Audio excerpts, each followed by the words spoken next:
The Long Road to Justice. Emily Thompson's story. The morning air was sharp and unkind, cutting through my coat as I climbed the marble steps of the old courthouse. These steps had been worn smooth by countless feet over the decades. A symbol of a justice system that should have been as sturdy and reliable as the building itself. Yet, for me, each step was a burden. My legs felt heavy, trembling under the weight of fear and despair. My head, however, was held high not because I felt confident, but because I needed to show dignity for my children, my mother, and I wasn't a criminal. I was a mother, a caregiver, a woman doing her best to survive in a world that seemed to punish people like me for simply existing. But here I was, accused of a crime that I had not committed. I had tried to explain over and over. The small, unlabeled bottle of heart medication found in my car belonged to my elderly mother. Yet, it hadn't mattered. The system had already decided I was. Inside the courthouse, the cold air was even more suffocating. The walls seemed to close in around me as I entered courtroom 7B. Everything about the room felt oppressive: the high ceilings, the dim lighting, the heavy wooden furniture. It felt designed to intimidate, to remind me of how powerless I was. I sat at the defendant's table, clutching my hands in my lap to stop them from trembling.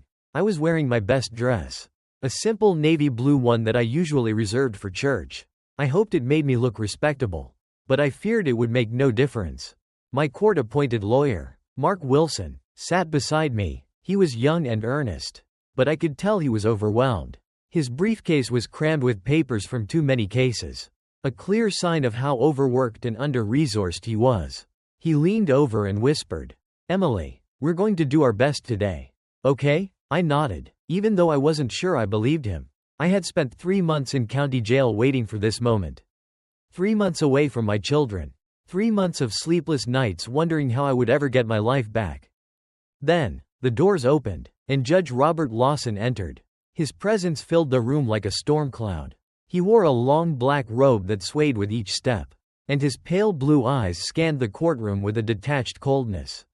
At 63, he had been on the bench for over 15 years, and his reputation as a strict enforcer of the law was well known.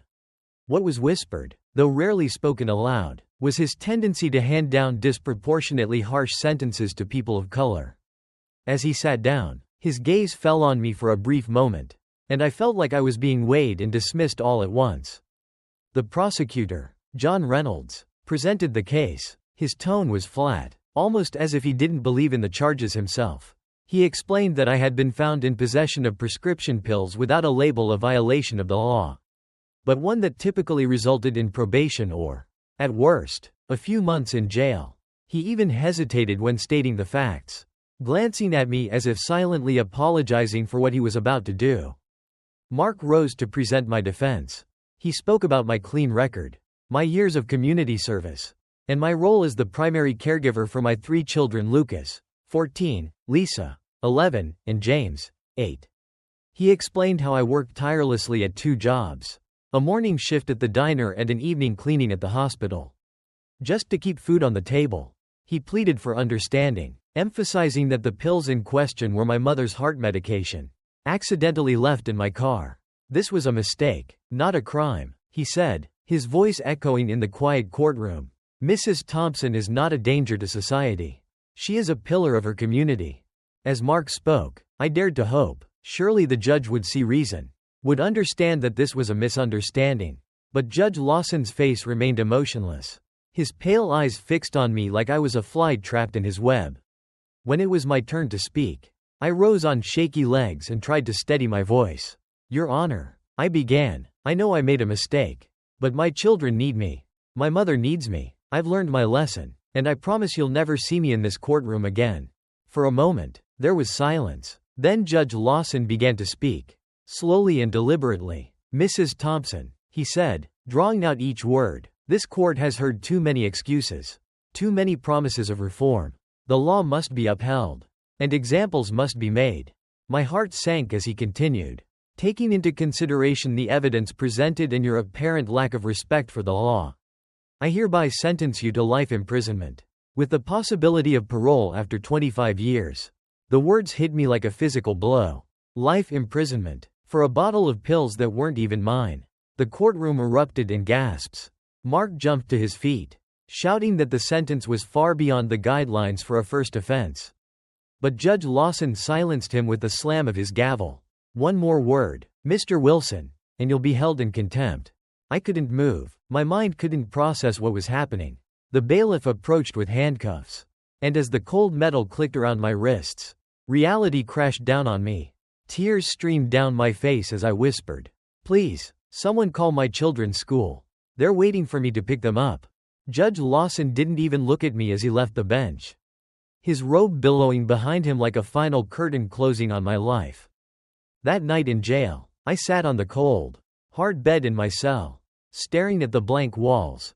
I thought about my children. Lucas, my oldest, always trying to protect his siblings. Lisa, full of curiosity and questions about the world. James, my baby, who still needed me to tuck him in at night. How would they cope without me? Who would explain to them why their mother wasn't coming home? But as I sat in that cell, despair creeping in, something was happening outside, something I couldn't yet see. My husband, James Mitchell, the mayor of our city, was stepping forward. We had kept our marriage private for years to protect our children and my independence from his political career. But now, he was risking everything to fight for me. At a press conference, he stood before the cameras, his voice steady but filled with emotion. "Emily Thompson," he declared, "is my wife." His words sent shockwaves through the city.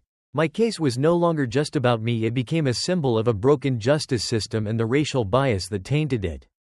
The community rallied behind me. Protests filled the streets, with people of all races and backgrounds holding signs that read, "Justice for Emily," and "No room for racist judges." My children stood among the protesters, their young faces filled with determination. Lucas carried a sign with our family photo and the words, "Bring our mom home." Investigations into Judge Lawson began almost immediately. Reporters uncovered decades of racial bias in his rulings, a pattern of disproportionately harsh sentences for Black and Hispanic defendants. More evidence emerged: his ties to discriminatory organizations, his past as a lawyer defending segregationist policies. One by one, the pieces fell into place, exposing a man who had abused his power for years. The appeals court overturned my sentence, and Judge Lawson was suspended from the bench. His career of injustice was over. The day I walked out of prison, the sun felt brighter than I remembered. My children ran to me as soon as I stepped through the gates, their arms wrapping around me in a hug that made the world disappear. James was there too, tears streaming down his face as he pulled me close. But my fight wasn't over. My story had become a rallying cry for change. Together, James and I founded the Justice Reform Initiative, working to review cases of judicial bias and advocate for systemic reform. My children joined the cause in their own ways. Lucas started a student group to educate his peers about civil rights. Lisa began volunteering at community centers. Even young James would tell anyone who would listen. My mom taught me to stand up for what's right. Our family's experience inspired others to come forward. And the city began to change. Judges underwent mandatory bias training. Sentencing reviews became standard. Community court watching programs ensured transparency. Standing on the courthouse steps months later, speaking to a crowd of thousands, I realized how far we had come. My story had a happy ending, I said, my voice strong, but there are so many others still waiting for justice. Our work isn't finished until every person is judged by their actions, not their race. The crowd erupted in cheers. And as I looked out at the sea of faces, Black, white, Hispanic, Asian, all united in the fight for fairness, I felt a renewed sense of hope. This wasn't just my story anymore. It was a movement, a testament to the power of resilience, truth, and the unyielding belief that justice belongs to everyone. Our fight was far from over. But together, we would change the world.